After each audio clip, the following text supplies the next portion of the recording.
You wish to consult me? A disparate collection of vagabonds and strays. Did you have anyone particular in mind?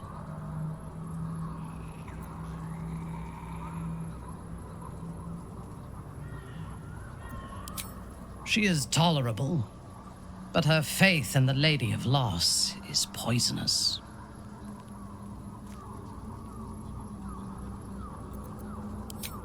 The very concept of Sharan worship is self-indulgent. They would have you think every whispered word and hidden thought is of value, but it is not so. I have performed 1,000 interrogations, squeezing out the most guarded secrets held in heart, mind, and soul. I can tell you this. When the trivial parts have been whittled away and I have sifted through what remains, in most cases, a person amounts to nothing at all. He's been deprived of freedom and strong blood for so long that he is addicted to both. While those addictions have their hold on him, he is still a slave.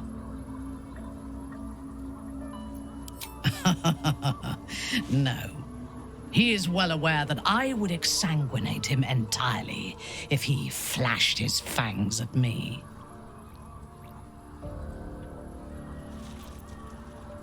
And while you live, you'll be enslaved to your appetites and hungers. We all feed on something, and if we are deprived of it, we will fight for it. But Astarion is not only bound to his needs and desires, he is still bound to something more powerful. His master, he will only be free when Cazador is dead. And that is as it should be.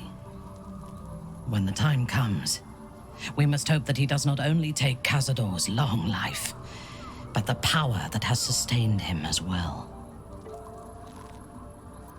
I have encountered few Githyanki in my life. Those that I did were raiders. They croaked out pleas for mercy in their alien tongue as they died.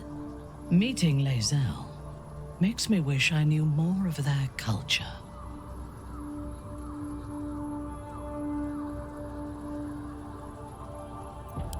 I did. She told me that she has nothing to teach that cannot be learned through observation of her prowess in combat.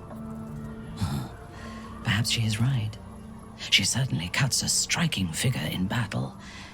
There is a precision to her ferocity that I admire.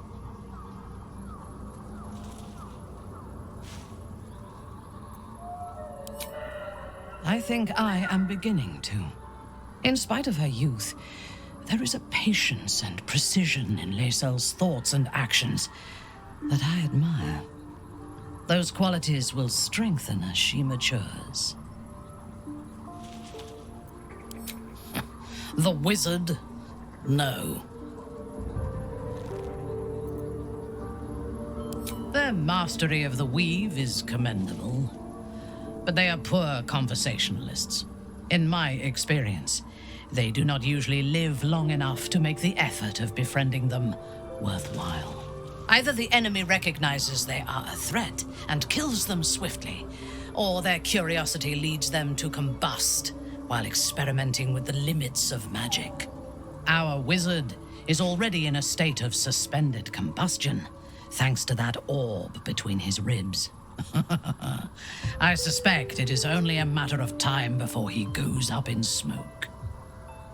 I will reserve my social graces for those who might live long enough to appreciate them. He is exceedingly self-righteous. Amusing, considering he bound himself to a devil.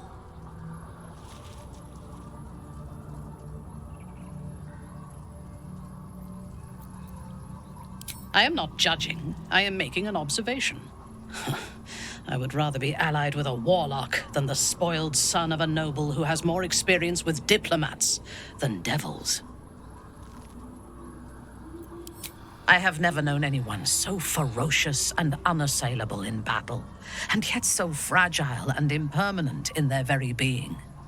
I often think of mortality as a curse, In time, all that I am and all that I have known and learned will be lost.